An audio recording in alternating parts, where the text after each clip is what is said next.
পৃথিবীর প্রত্যেকটা কাজ তখনই বরকতময় হিসেবে বিবেচিত হয় যখন ওই কাজের শুরুতে আল্লাহ এই নামটা উচ্চারিত হয়। সেটা বিসমিল্লার মাধ্যমে উচ্চারিত হোক অথবা বিসমিল্লাহির রহমানির রহিমের মাধ্যমে উচ্চারিত হোক। আল্লাহ এই নাম যতক্ষণ উচ্চারিত না হয়েছে ততক্ষণ সেই কাজটি বরকতময় রহমতমণ্ডিত হিসেবে বিবেচিত হয় না, বরং আল্লাহর দয়া এবং রহমত থেকে বঞ্চিত থাকে। শুধু আল্লাহ সুবহানাহু ওয়া তাআলার এই নাম, শুধু নাম এতটাই পাওয়ারফুল যে মানুষ যখন শয়তানকে গালি দেয় তখন শয়তান অহংকারী হয়ে ওঠে। যেমন আপনি যদি ইবলিসকে গালি দেন যে ইবলিস অনেক খারাপ, শয়তান, বদমাহিশ, তো অনেক অহংকারী হয়। আর যদি শুধু আল্লাহর নাম উচ্চারণ করেন তাহলে ইবলিস মাছির মতো সংকীর্ণ হয়ে যায়।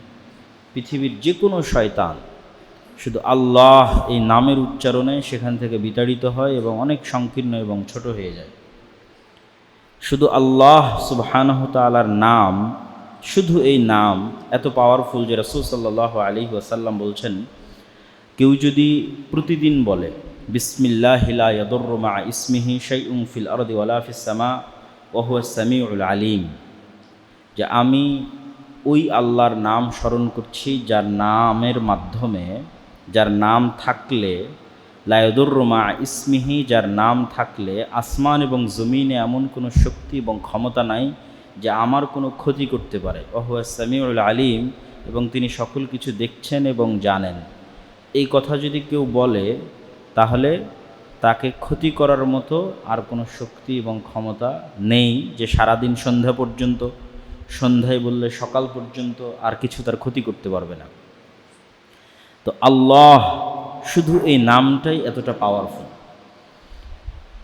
তো আল্লাহ সুবহানাহু ওয়া তাআলার নাম আমরা বাহ্যিক আমাদের চলাফেরা থেকে কতটুকু গুরুত্বপূর্ণ সেটা বুঝালাম। এবার রাসূল সাল্লাল্লাহু আলাইহি ওয়াসাল্লামের হাদিস থেকে দেখি। রাসূল সাল্লাল্লাহু আলাইহি ওয়াসাল্লাম বলছেন যে মান ক্বারা আয়াতাল কুরসি দুবুরা কুল্লি সালাতিন, কেউ যদি আয়াতুল কুরসি 5 ওয়াক্ত সালাতের পরে পাঠ করে তাহলে তার জান্নাতে যেতে তার মৃত্যুই বাধা।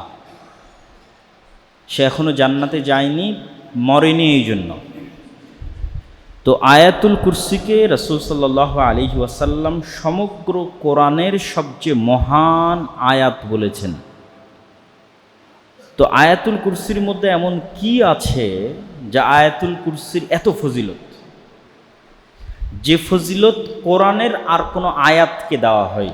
শুধু একটা আয়াত, যে আয়াত 5 ওয়াক্ত সালাতের পর তেলাওয়াত করলে জান্নাত যায়নি কেন? মরেনি তাই।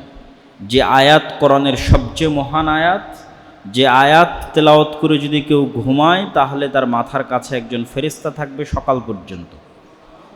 এই রকম মহত্ব এবং গুরুত্ব কোরআনের আর দ্বিতীয় কোনো আয়াতকে দেওয়া হয়নি, এই জন্য যে এই পুরো আয়াতটা শুধু আল্লাহর নাম আর আল্লাহর গুণাবলীতে পরিপূর্ণ। কোরআনের আরও অসংখ্য আয়াত আছে যেখানে সালাতের আদেশ আছে, সিয়ামের আদেশ আছে, হজের আদেশ আছে, তালাক তাহলিলের বিধান আছে, কিয়াসের বিধান আছে, নবীদের জীবনী আছে। আর আয়াতুল কুরসিতে কি আছে? আল্লাহর নাম আছে আর আল্লাহর গুণ আছে। আল্লাহু লা ইলাহা ইল্লা হুয়াল হাইয়ুল কাইয়্যুম, শুরু হয়েছে আল্লাহ এই শব্দ দিয়ে। তারপরে আল্লাহ সুবহানাহু ওয়া তাআলার যে দুটো গুণ ইসমে আজম হওয়ার সম্ভাবনা রাখে, 3টে গুণের বিষয়ে মুহাদ্দিসিনে কেরাম আলোচনা করেছেন যে আল্লাহর এই 3টে নাম ইসমে আজম হওয়ার সম্ভাবনা রাখে। একটা আল হাইয়ুল কাইয়্যুম আর একটা হচ্ছে আস-সামাদ। এই প্রত্যেকটারই আমরা সংক্ষিপ্ত ব্যাখ্যা করব। তাহলে আল্লাহু লা ইলাহা ইল্লা হুয়াল হাইয়ুল কাইয়্যুম লা তা'খুযুহু সিনাতুন ওয়ালা নাওম লাহু মা ফিস সামাওয়াতি ওয়া মা ফিল আরদ মান যাল্লাযী ইয়াশফা'ু ইনদাহু ইল্লা বিইذনিহি ইয়া'লামু মা বাইনাস সামাওয়াতি ওয়াল আরদ। এই প্রত্যেকটা বাক্যের সাথে আল্লাহ সুবহানাহু ওয়া তাআলার গুণ বর্ণনা করা আছে, ব্যতিক্রম সব গুণ, যেগুলো আমরা যখন আল্লাহর গুণ ব্যাখ্যা শুরু করব তখন বলবো ইনশাআল্লাহ। আরেকটা সূরার কথা রাসূল সাল্লাল্লাহু আলাইহি ওয়াসাল্লাম বলছেন, একটা ছোট্ট সূরা, সূরাতুল ইখলাস, একবার তেলাওয়াত করলে পুরো পবিত্র কোরআন 3 ভাগের 1 ভাগ পড়ার সমান নেকি পাওয়া যাবে। তাহলে 3 বার তেলাওয়াত করলে পুরো কোরআন পড়ার সমান নেকি পাওয়া যাবে। তাহলে সূরা ইখলাসের মধ্যে এমন কি আছে যা এই সূরাকে এত উপরে উঠিয়ে দিল? এই সূরার মধ্যে সালাত, সিয়াম, হজ, যাকাতের বিধিবিধান নাই, নবীদের জীবনী নাই, জান্নাতের আশা এবং জাহান্নামের ভীতি নাই। এই সূরার মধ্যে আছে আল্লাহর নাম আর আল্লাহর গুণাবলী। কুল হুয়াল্লাহু আহাদ আল্লাহুস সামাদ লাম ইয়ালিদ ওয়া লাম ইউলাদ ওয়া লাম ইয়াকুল লাহু কুফুয়ান আহাদ। এই প্রত্যেকটাই আল্লাহর নাম আর আল্লাহর গুণ। তা আল্লাহ সুবহানাহু তাআলার নাম এবং গুণের গুরুত্ব বোঝানোর জন্য আয়াতুল কুরসি এবং সূরা ইখলাসের ফজিলতই যথেষ্ট। যে এই আয়াতুল কুরসিকে সমগ্র কোরআনের শ্রেষ্ঠ আয়াত হয়ে গেছে, আর সূরা ইখলাস সমগ্র কোরআনের শ্রেষ্ঠ সূরার একটা হয়ে গেছে আল্লাহর নাম আর গুণাবলী থাকার কারণে। এই জন্য রাসূল সাল্লাল্লাহু আলাইহি ওয়াসাল্লাম বলছেন, ইন্না লিল্লাহি 99 আসমা। আল্লাহ সুবহানাহু তাআলার অসংখ্য অগণিত নাম রয়েছে, তার মধ্যে 99টা আল্লাহ তার রাসূলের মাধ্যমে, কোরআনের আয়াতের মাধ্যমে, হাদিসের মাধ্যমে মানুষকে জানিয়েছেন। মান আহসাহা দাখালাল জান্নাহ। কেউ যদি 99টা নাম মুখস্থ করে নেয়, আয়ত্ত করে নেয়, সে জান্নাতে চলে যাবে। শুধু নামের ফজিলত, আল্লাহর শুধু নামের আমরা গুরুত্ব এবং ফজিলত বর্ণনা করছি। তো আল্লাহ সুবহানাহু তাআলার নাম এবং গুণাবলী জানার উপকারটা আসলে কি? কেন আমাদের আল্লাহর নাম এবং গুণাবলী জানা উচিত? মহান আল্লাহ সুবহানাহু তাআলার রুবুবিয়্যাত এবং উলুহিয়্যাত, আল্লাহ যে রব, সকল কিছুর সৃষ্টিকর্তা, লালন পালনকর্তা, আর ইলাহ, একমাত্র ইবাদতের যোগ্য, এটা মানুষ তখনই ভালোভাবে অনুভব করতে পারবে, হৃদয় দিয়ে ফিল করতে পারবে, যখন ও আল্লাহকে চিনবে, আল্লাহকে জানবে।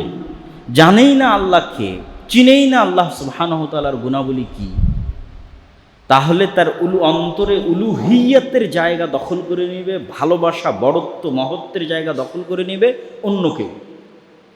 কারো কাছে সেটা ঈসা আলাইহিস সালাতু ওয়াস সালাম, কারো কাছে মা কালী, মা দুর্গা, আর কারো কাছে মেসিও হতে পারে। অস্বাভাবিক কিছু নয়।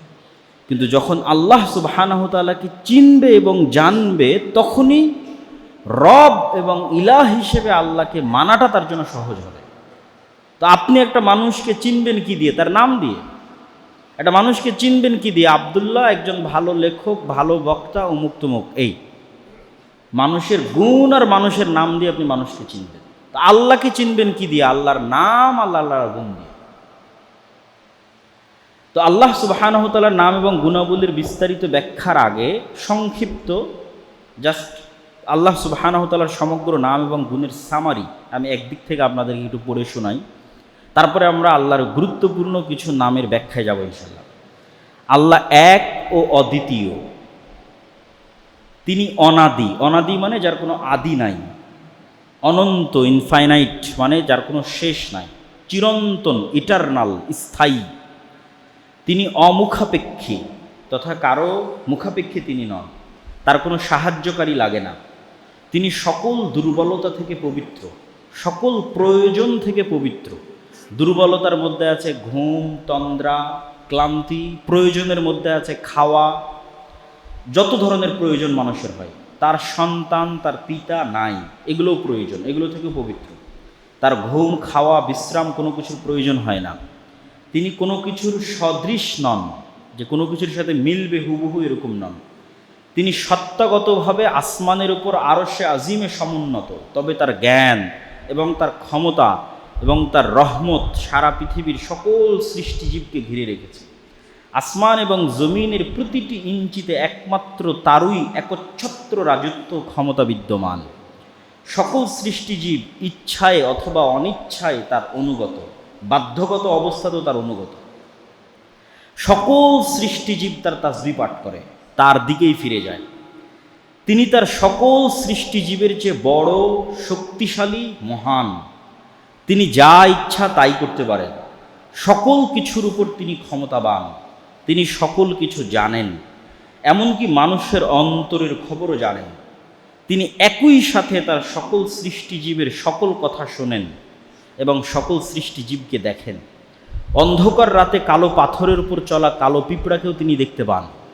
তিনি সকল কিছু অত্যন্ত সুচারুরূপে পরিচালনা করেন। তার পরিচালনার নির্দিষ্ট সিস্টেম আছে, যে সিস্টেমগুলোর মূল দায়িত্ব ফেরেশতারা পালন করে। ফেরেশতারাই তার সেনাবাহিনী।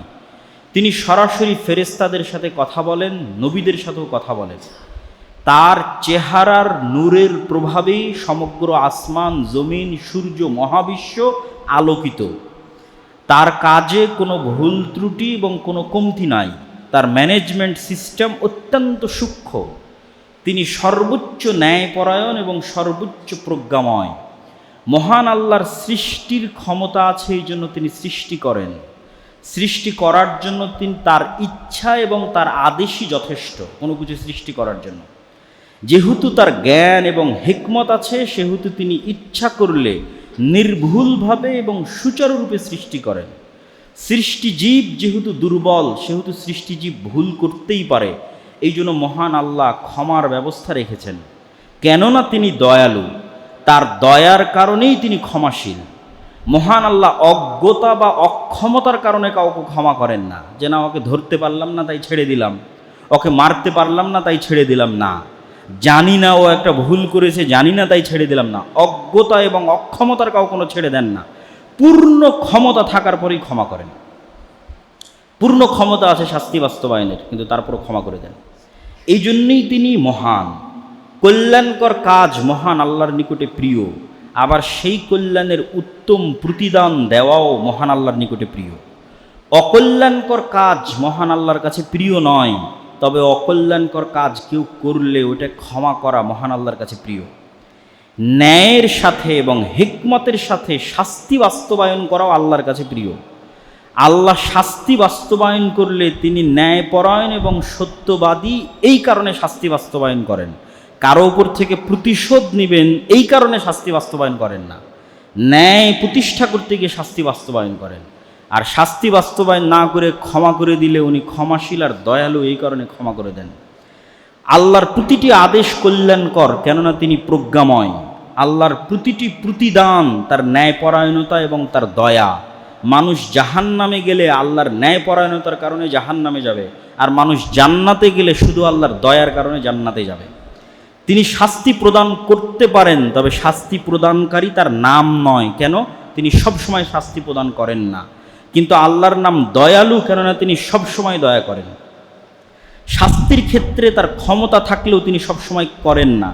একমাত্র যখন তার হিকমাহ এবং তার ন্যায়পরায়ণতা আহ্বান করে ন্যায় প্রতিষ্ঠার জন্য, তখন ন্যায় প্রতিষ্ঠার খাতিরে হিকমতের কারণে তিনি শাস্তি বাস্তবায়ন করেন। আর এই জন্যই তিনি হাকিম। কখন কি করতে হবে তা তিনি খুব ভালোভাবেই জানেন। আর তিনি শাস্তি প্রয়োগ করলেও হুট করে প্রয়োগ করেন না, প্রয়োগের প্রেক্ষাপট তৈরি করেন। প্রেক্ষাপটই স্বাভাবিক গতিতে সেই শাস্তির দিকে এগিয়ে নিয়ে যায়। এই জন্যই তিনি লতিফ তথা সব কিছু খুব সূক্ষ্মভাবে বাস্তবায়ন করেন। আল্লাহ সুবহানাহু তাআলার গুণগুলো প্রমাণ করে যে আল্লাহ সুবহানাহু তাআলা কখনোই অযৌক্তিক, অসামাজিক বা মানুষের জন্য ক্ষতিকর হতে পারে এরকম কোনো আদেশ তিনি প্রদান করতে পারেন না। আল্লাহ প্রত্যেক যে কাজের আদেশ করেছেন তা মানুষের জন্য কল্যাণকর, আর প্রত্যেক যে কাজ থেকে মানুষকে নিষেধ করেছেন তা মানুষের জন্য অকল্যাণকর। মহান আল্লাহর আদেশ এবং নিষেধ মানার ক্ষেত্রে আল্লাহর নিজের কোনো প্রয়োজন নাই। মানুষের অধীনস্থ কর্মচারী মানুষের কথা শুনবে, এতে মানুষের নিজের প্রয়োজন আছে। কোম্পানির ব্র্যান্ড, সুনাম, সুখ্যাতি, ইনকাম ইত্যাদির কারণেই মানুষ চায় যে তার অধীনস্থ কর্মচারী তার কথা শুনুক। কিন্তু আল্লাহর কোনো প্রয়োজন আছে, এই জন্য আল্লাহ চান যে মানুষ তার কথা শুনুক না, আল্লাহর কোনোই প্রয়োজন নাই। বরং মানুষ আল্লাহর কথা শুনতে বাধ্য মানুষের নিজের প্রয়োজনে। মানুষের নিজের কল্যাণ এবং নিজের অকল্যাণ যুক্ত আছে আল্লাহর কথা শোনা এবং না শোনাতে। আর মহান আল্লাহ সুবহানাহু তাআলার এই যে সারমর্ম এবং গুণগুলো আমরা আলোচনা করলাম, এই গুণগুলোর মধ্যে কিছু কিছু গুণের আমরা ব্যাখ্যা করব আল্লাহ সুবহানাহু তাআলার। তবে এই গুণগুলো থেকে আমাদের শিক্ষা কি? তিনটে শিক্ষা আমাদের গ্রহণ করতে হবে। গুণগুলোর ব্যাখ্যা করার আগেই শিক্ষাটা বলে নিই। 1 নম্বর, আল্লাহ সুবহানাহু তাআলার গুণ মুখস্থ করা। 2 নম্বর, আল্লাহ সুবহানাহু তাআলার গুণের অর্থ বোঝার চেষ্টা করা। 3 নম্বর, আল্লাহর নাম এবং গুণের ইবাদত করা। কেমনে আল্লাহর নাম এবং গুণের ইবাদত হবে? দুইভাবে ইবাদত হবে। এক, যখন যে অবস্থায় আছেন তখন সে অবস্থার ভিত্তিতে আল্লাহর ওই নামের উসিলা দিয়ে আল্লাহর কাছে সাহায্য চাওয়া। যেমন আপনার রিজিক দরকার, তাহলে আল্লাহর একটা নাম আছে রাজ্জাক, এই নাম দিয়ে তখন আপনি আল্লাহর কাছে রিজিক চাইলেন। আপনার দয়া দরকার, আল্লাহর একটা নাম আছে রহমান রাহিম, ওইটা দিয়ে আপনি আল্লাহর কাছে সাহায্য চাইলেন। আপনার ক্ষমা দরকার, আল্লাহর একটা নাম আছে গফুর, ক্ষমাশীল, ওইটা দিয়ে আপনি আল্লাহর কাছে সাহায্য চাইলেন, ক্ষমা চাইলেন। এটা একটা ইবাদত। আর একটা ইবাদত কি? আর একটা ইবাদত হচ্ছে আল্লাহর গুণগুলো বুঝে সেই অনুযায়ী সতর্ক থাকা। আপনি জানেন যে আল্লাহ সামিዕ, সব শুনছেন, তাহলে মানুষের গীবত করিয়েন না। আপনি জানেন যে আল্লাহ সুবহানাহু ওয়া তাআলা বাসীর, সব দেখছেন, তাহলে গোপনে গুনাহ করিয়েন না। 3 নাম্বার আল্লাহর নামের উপর ইবাদত কি? এটা খুবই গুরুত্বপূর্ণ, এটা মানুষ বুঝতে পারে না। এই এখন যেটা বলবো সেটা হচ্ছে আল্লাহর রঙে রঙিন হওয়া, সিবগাতাল্লাহ, আল্লাহর রঙে রঙিন হওয়া।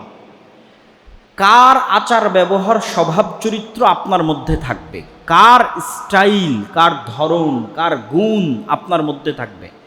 আল্লাহর গুণ, আল্লাহর ধরন, আল্লাহর স্বভাব, আল্লাহর চরিত্রের বহিঃপ্রকাশ আপনার মধ্যে থাকলে আল্লাহর ওই গুণের বহিঃপ্রকাশ আপনার উপর বেশি ঘটবে। উদাহরণ দিয়ে বলি, আপনি আল্লাহকে বলছেন, হে আল্লাহ আপনি আমাকে ক্ষমা করে দেন, কিন্তু আপনি আপনার কাজের লোককে কোনোদিন ক্ষমা করেন না। আপনার কোম্পানিতে কেউ ভুল করলে ক্ষমা করেন না, আপনার বাড়ির স্ত্রী ভুল করলে ক্ষমা করেন না, আপনার ভাই ভুল করলে ক্ষমা করেন না, কিন্তু আল্লাহর কাছে চাচ্ছেন যেন আল্লাহ আপনাকে ক্ষমা করে দেয়। তাহলে দুটো বিপরীত হয়ে গেল। তো আল্লাহর রঙে রঙিন হতে হবে। যেহেতু আল্লাহ ক্ষমাশীল আর আপনি আল্লাহর কাছে ক্ষমা চান, তাহলে শুরু আপনি করেন, আপনি আগে মানুষকে ক্ষমা করেন। আপনি মানুষকে যত বেশি ক্ষমা করবেন, আল্লাহ আপনাকে তত বেশি ক্ষমা করবে, অটোমেটিক। এবার আর চাইতে হবে না। আপনি যখন মানুষকে ক্ষমা করছেন অটোমেটিক, তখন না চেয়েও আপনি ক্ষমা পেয়ে যেতে পারেন। কেন? আল্লাহর ওই গুণের বহিঃপ্রকাশ আপনার মধ্যে ঘটেছে, এবার আল্লাহ তার ওই গুণের বহিঃপ্রকাশ আপনার উপরে ঘটাবে। একটা হাদিস, রাসূল সাল্লাল্লাহু আলাইহি ওয়াসাল্লাম বলেছেন, ইরহামু মান ফিল আরদি ইয়ারহামুকুম মান ফিস সামা। তোমরা আল্লাহর কাছে দয়া চাও, তাহলে আগে তুমি দয়া করা শুরু করো। তোমার আশেপাশে পশু প্রাণী, জীব জন্তু, জানোয়ার, মানুষ, অসহায়, দরিদ্র, তাদের উপর আগে তুমি দয়া করো, আল্লাহ অটোমেটিক তোমার উপর দয়া করবে। তাহলে আল্লাহর নামের এবং গুণের বহিঃপ্রকাশ নিজের মধ্যে ঘটান। যেমন আল্লাহ সুবহানাহু ওয়া তাআলার একটা নাম হচ্ছে তিনি সবুর, হালিম, ধৈর্যশীল। আপনি চান যে আল্লাহ আপনার ক্ষেত্রেও ধৈর্যের বহিঃপ্রকাশ ঘটাক, কিন্তু আপনি নিজে ধৈর্য ধারণ করেন না। তো এই নামগুলোর ব্যাখ্যা আমরা আস্তে আস্তে আসবো। তো আল্লাহ সুবহানাহু ওয়া তাআলার নামের উপর ইবাদত করার সর্বশেষ অপশনটা কি? আল্লাহর গুণের বহিঃপ্রকাশ, যেগুলো নিজের মধ্যে আনা সম্ভব নিয়ে আসা। আপনি চান যে আল্লাহ আপনার টাকা পয়সা বাড়িয়ে দিক, তো আপনি আর যত মানুষের রিজিকের ব্যবস্থা করবেন, আল্লাহ আপনার হাত দিয়ে তত মানুষের রিজিকের ব্যবস্থা করে দেবে। তাহলে অটোমেটিক আপনার টাকা বাড়বে। তাহলে আপনি যত বেশি মানুষের রিজিকের দায়িত্ব নেবেন, আল্লাহ তার রাজ্জাক হওয়ার গুণ আপনার উপর তত বেশি বহিঃপ্রকাশ ঘটাবে। যে আল্লাহ রাজ্জাক, ইয়ারযুকু মান ইয়াশা বিগাইরি হিসাব, যাকে ইচ্ছা তাকে বেহিসাব রিজিক দান করতে পারেন, এই গুণের বহিঃপ্রকাশ ঘটাবে। আল্লাহ সুবহানাহু ওয়া তাআলার নাম এবং গুণের মধ্যে আমরা প্রথমেই আলোচনা করেছি যে আল্লাহ এই নামটা প্রপার নাউন, কোনো ল্যাঙ্গুয়েজে ট্রান্সলেশন সম্ভব নয়, এবং এটা আল্লাহর সর্বশ্রেষ্ঠ এবং সর্বোচ্চ সবচেয়ে মহান নাম। এই জন্য কালেমা তয়্যিবা এই নামই নামকরণ করা আছে, লা ইলাহা ইল্লাল্লাহ, আল্লাহু আকবার। এই জন্য সব কাজের শুরুতে আল্লাহ, বিসমিল্লাহ, বিসমিল্লাহির রহমানির রহিম। পশু প্রাণী জবাইয়ের শুরুতে আল্লাহ, এই নামটা সবচেয়ে মহান এবং সবচেয়ে গুরুত্বপূর্ণ। এই নামের পরে আল্লাহ সুবহানাহু ওয়া তাআলার গুরুত্বপূর্ণ কয়েকটা নামের ব্যাখ্যা আজকে আমরা আপনাদের সামনে তুলে ধরার চেষ্টা করব এই আলোচনায়। আল্লাহ সুবহানাহু ওয়া তাআলার একটা নাম হচ্ছে রহমান, দয়ালু। তো আল্লাহ সুবহানাহু ওয়া তাআলার দয়া এবং মানুষের দয়ার মধ্যে পার্থক্য কিভাবে বুঝবেন? মানুষও তো দয়ালু হয়। মানুষ দয়ালু হয় কিভাবে? আপনি কারো কাছে গিয়ে চাইলে, কাঁদলে, নিজের দুঃখ কষ্ট তুলে ধরলে, তখন মানুষ দয়ালু হয়। যে আমি এই বিপদে পড়েছি, আমার টাকা পয়সা হারিয়ে গেছে, আমার বাচ্চা অ্যাক্সিডেন্ট করে অসুস্থ অবস্থায় মেডিকেলে আছে, প্রকাশ করতে হয় যে আমি এই অবস্থায় আছি, আমাকে সহযোগিতা করেন। তখন মানুষের অন্তরে দয়া তৈরি হয়। 2 নম্বর, মানুষের কাছে আপনি যদি সাহায্য চান তাহলে হয়তো একবার দিতে পারে, 2 বার দিতে পারে, কিন্তু বারবার চাইলে বিরক্ত হয়, রেগে যায়, বিতাড়িত করে দেয়। আর আল্লাহ সুবহানাহু তাআলার দয়া এগুলোর থেকে এতটাই ব্যতিক্রম যে আল্লাহ সুবহানাহু তাআলার কাছে না চাইলে রাগ করে, আর যত চাওয়া হয় তত খুশি হয়। আল্লাহু আকবার। মানুষের কাছে চাইলে মানুষ রাগ করে, আল্লাহ সুবহানাহু তাআলার কাছে যত চাইবেন তত খুশি হবে। চাইবেন না তবে রাগ করবে যে কেন চাইল না। তাহলে কতটা বিপরীত। এই জন্য রাসূল সাল্লাল্লাহু আলাইহি ওয়াসাল্লাম আমাদেরকে যে আদেশ দিয়েছেন, সে হাদিসগুলো আমি পড়ব, রাসূল সাল্লাল্লাহু আলাইহি ওয়াসাল্লামের হাদিস। তার আগে আরও কয়েকটা বিষয় দেখে নিই, যে সমগ্র পৃথিবী যত রকমের দয়ার উপর নির্ভরশীল। যেমন আমরা যখন মায়ের কোলে ছিলাম, তখন মায়ের অন্তরে যদি দয়া তৈরি না হতো তাহলে আমাদের বড় হওয়ার সুযোগই ছিল না, মরে যেতে হতো। মায়ের অন্তরে দয়া তৈরি হয়েছে দেখে তিনি দুধ দিয়েছেন, পেশাব পায়খানা করেছি তখন পরিষ্কার করেছেন, দেখেছেন। এরকম সৃষ্টিজীবের সকল পশু প্রাণী একজন আরেকজনের দয়ার উপর নির্ভরশীল। ডলফিন যখন অসুস্থ হয় তখন আর 10টা ডলফিন মাছকে উপরে তুলে রাখে যাতে ও একটু নিঃশ্বাস নিতে পারে। যখন কোনো হাতি বিপদগ্রস্ত হয় তখন হাতির মায়েরা একসাথে একদল হয়ে তাকে গিয়ে বাঁচানোর চেষ্টা করে।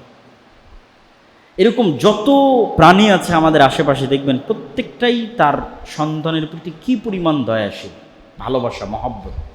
তো রাসূল সাল্লাল্লাহু আলাইহি ওয়াসাল্লাম বলছেন, সারা পৃথিবী যত দয়ার উপর টিকে আছে, এই সকল দয়া মহান আল্লাহর 1% দয়ার কারণে এরা পরস্পরের উপর দয়াশীল। আল্লাহ তার 1% দয়া পৃথিবীর মধ্যে বন্টন করে দিয়েছেন, আর 99টা দয়া আল্লাহ সুবহানাহু ওয়া তাআলা তার কাছে রেখে দিয়েছেন, কিয়ামতের মাঠে বহিঃপ্রকাশ ঘটাবেন। আল্লাহু আকবার। রাসূল সাল্লাল্লাহু আলাইহি ওয়াসাল্লামের হাদিসগুলো বলি আল্লাহর দয়া সম্পর্কে। আবু হুরায়রা রাদিয়াল্লাহু তাআলা থেকে বর্ণিত, তিনি বলেন, রাসূল সাল্লাল্লাহু আলাইহি ওয়াসাল্লাম বলেছেন, মান লাম ইয়াসআলিল্লাহ ইয়াগযাব আলাইহি, যে আল্লাহর কাছে চায় না আল্লাহ ওর উপর রাগ করেন। রাসূল সাল্লাল্লাহু আলাইহি ওয়াসাল্লাম বলেন, আনাস বিন মালিক থেকে বর্ণিত, লা ইয়াসআলু আহাদুকুম রাব্বাহ হাজাতাহু কুল্লাহা, তোমাদের সবাই যেন তাদের প্রত্যেকটা প্রয়োজনের কথা আগে আল্লাহকে বলে। হাত্তা শিসা না আলিহি ইযান কাতা, যদি ওর পায়ের জুতার ফিতাও ছিঁড়ে যায় তাহলে আগে যেন আল্লাহকে বলে, আল্লাহ আমার পায়ের জুতার ফিতাটা আপনি ঠিক করে দেন। এই পরিমাণে যেন সে আল্লাহর কাছে চাইতে অভ্যস্ত হয়। কিন্তু দেখবেন মানুষ আল্লাহর কাছে না চেয়ে বড় বড় প্রশাসনের হর্তাকর্তা, ঘুষের লেনদেন, টেবিলের নিচ দিয়ে লেনদেন, মাথা নত করা, ওই জায়গাগুলোতে মানুষ আগে কড়া নাড়ে, কিন্তু রব্বুল আলামিনের কাছে ফিরে যেতে চায় না। অথচ আল্লাহ সুবহানাহু তাআলার রহমত, ওয়াসিআত কুল্লা শাইইন রাহমাহ, রহমানের দয়া থেকে পৃথিবীর একটা সৃষ্টিজীব মুক্ত নয়। কাফের, মুশরিক, ইহুদি, নাসারা, হিন্দু, বৌদ্ধ, খ্রিস্টান, সবার উপর রহমানের দয়া সমানভাবে। রাহিমের দয়া নয়, রাহিমের দয়া শুধু মুমিনদের জন্য, নবীদের জন্য, রাসূলদের জন্য, সিদ্দিকদের জন্য। কিন্তু কমন দয়া যেটা রহমানের দয়া, খেতে পাবে, চলতে পাবে, ফিরতে পাবে, শ্বাস প্রশ্বাস নিতে পারবে, এই দয়া সবার উপর। কেউ যদি আল্লাহকে গালি দেয় তার উপর আল্লাহর দয়া আছে, রহমানের দয়া আছে। ওমর ইবনুল খাত্তাব রাদিয়াল্লাহু তাআলা আনহু থেকে বর্ণিত, তিনি বলেন, একদিন কিছু বন্দীকে নিয়ে আসা হলো। তার মধ্যে একজন মহিলা অস্থিরভাবে তার ছোট্ট শিশুকে খুঁজতেছিল। যখন সে ছোট্ট শিশুটাকে পেল, ফাল জাকাতহু বিবাতনিহা ওয়ারদাআতহু, বুকের সাথে জড়িয়ে নিয়ে তাকে দুধ পান করাতে লাগলো। তখন রাসূল সাল্লাল্লাহু আলাইহি ওয়াসাল্লাম বললেন, আতারাউনা হাদিহিল মারআ তারিহাতান ওয়ালাদাহা ফিন্নার, তোমরা কি মনে করো হে সাহাবীরা, এই মহিলা তার বাচ্চাকে আগুনে নিক্ষেপ করতে পারে? তখন সাহাবীরা বলল, লা ওয়াল্লাহ, অসম্ভব, যে মা তার সন্তানকে এত ভালোবাসে সে কেমনে তার সন্তানকে আগুনে নিক্ষেপ করবে? ওয়াহিয়া তাকদিরু আলা আল্লাহ তাতরাহ, ফাকাল রাসূলুল্লাহ সাল্লাল্লাহু আলাইহি ওয়াসাল্লাম, আল্লাহু আরহামু বিইবাদি মিন হাযিহি বিওয়ালাদিহা, এই মা তার সন্তানকে যত ভালোবাসে আল্লাহ তার বান্দাদেরকে তার চেয়ে বেশি ভালোবাসে। এটা হচ্ছে আল্লাহ সুবহানাহু তাআলার দয়া। আল্লাহ সুবহানাহু তাআলার দ্বিতীয় গুণ, যেটা ইসমে আজম হওয়ার সম্ভাবনা আছে, যেটা আয়াতুল কুরসিতে শুরু হয়েছে, আল্লাহু লা ইলাহা ইল্লা হুয়াল হাইয়ুল কাইয়্যুম। আমরা যখন এই গুণটার অর্থ করি যে চিরঞ্জীব চিরস্থায়ী, তখন কিন্তু বোঝা যায় না যে এই গুণটার আসলে মর্মার্থ কী। একটা উদাহরণ দিলে আপনি এই গুণের মর্মার্থটা বুঝতে পারবেন। মনে করেন বাবা বৃদ্ধ বয়স্ক, কিন্তু তারপরেও কাজবাজ করতে পারে, ইনকাম করতে পারে, টাকা নিয়ে আসতে পারে। তো এরকম সময়ে ছেলে খুব হতাশ, বাবার ছেলে খুব হতাশ। কেমনে পড়াশোনা করবে, কেমনে শিক্ষা অর্জন করবে, কেমনে বিদেশে যাবে, টাকা পয়সা কেমনে উপার্জন করবে। তখন বাবা সান্ত্বনা দিয়ে ছেলেকে বলছে, আরে বেটা, তোর বাপ এখনো বেঁচে আছে, তোর বাপ এখনো মরেনি, তোর বাপ এখনো বেঁচে আছে। তোকে কি করা লাগবে, কি খাওয়ানো লাগবে, কোথায় পাঠানো লাগবে, কি পড়ানো লাগবে, তোর বাপ বেঁচে থাকতে তুই চিন্তা করিস না। তো মানুষ যে আর এক মানুষকে চ্যালেঞ্জ দেয় যে আমি কিন্তু এখনো বেঁচে আছি, মরিনি রে, তো আল্লাহ বলছে আল্লাহু লা ইলাহা ইল্লা হুয়াল হাইয়ুল কাইয়্যুম। মানুষ যখন চরম বিপদে, তখন যেন ওর মনে থাকে যে আল্লাহ মরেনি, আল্লাহ মরে না, বেঁচে আছে, আল হাই। এই জন্য রাসূল সাল্লাল্লাহু আলাইহি ওয়াসাল্লাম বদরের যুদ্ধে এই নামটা বারবার উচ্চারণ করছিলেন যে আল হাইয়ুল কাইয়্যুম বিরহমাতিকা আস্তাগীস। আল্লাহ তো মরেনি, আল্লাহ তো মরে না, আল হাই। ওই উদাহরণের সাথে কানেক্ট করলে আপনি আল্লাহর এই নামের অর্থটা বুঝতে পারবেন। আল কাইয়্যুম, তিনি নিজে টিকে থাকেন, টিকে আছেন, আর সারা আসমান জমিন এবং তার মধ্যে যা কিছু টিকে আছে তার আল কাইয়্যুম এই নামের কারণে টিকে আছে। কাইয়্যুমুস সামাওয়াতি ওয়াল আরজ, সূর্য সূর্যের জায়গায় থাকতো না, ছিটকে পড়ে যেত যদি আল্লাহ কাইয়্যুম না হতো। চাঁদ চাঁদের জায়গায় থাকতো না যদি আল্লাহ কাইয়্যুম না হতো। আসমান আসমানের জায়গায় থাকতো না যদি আল্লাহ কাইয়্যুম না হতো। পৃথিবী পৃথিবীর জায়গায় থাকতো না, ভেঙে টুকরো টুকরো হয়ে যদি আল্লাহ কাইয়্যুম না হতো।